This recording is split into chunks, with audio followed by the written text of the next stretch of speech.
Hello समस्त को मोर नमस्कार। आज थिला डायट चित्रकोंडारे एफएलएन क्वेश्चन मेकिंग वर्कशॉप रो द्वितीय दिन।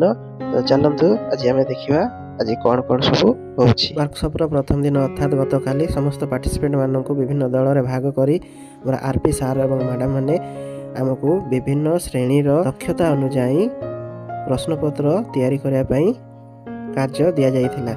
तो देखि पाथबे हमर समस्त सार माने दल रे आलोचना करी प्रश्नपत्र तैयारी करिवारे पूरा व्यस्त अछंती। एहा परे प्रत्येक दल तैयारी करथिबा प्रश्नपत्र गुडी को एठारे उपस्थापन करिवे। तो चलंतु देखिबा केउ दल किपरि प्रश्नपत्र तैयारी करछथि।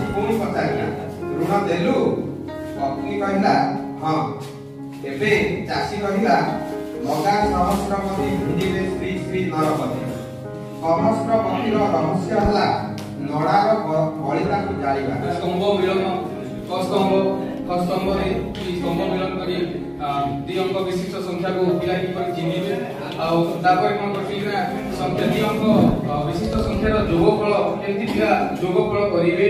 गोटे सीजी पई मु पांच प्रकार क्वेश्चन सेट करथि 3.2 रे नेटिलो खाली स्थान पूर्ण करो दुई विशिष्ट संख्या थिला गोटे आंब भीतर हम रखिछु पिलाटी 61 ରୁ 80 पर्यंत मझे मझे जो गैप गुडी अछि सेहि रे पिलाटी सारा उत्तर लिखिबो। तापर C8.6 रे हम जग कर बोली किछि प्रश्न देइथिलु हम एक गल्प नै से गल्प को हम केमति क्वेश्चन रो आंसर देबे से गल्प को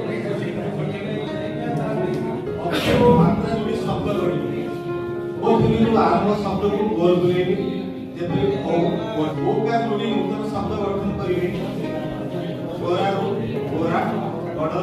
समस्त दल उपस्थापन सरिया पर आरपी सार एवं मैडम समस्त पार्टिसिपेंट मानक धन्यवाद अर्पण करी आज वर्कशॉप कार्यक्रम टी को एठी समापन करथिले। समस्त को धन्यवाद।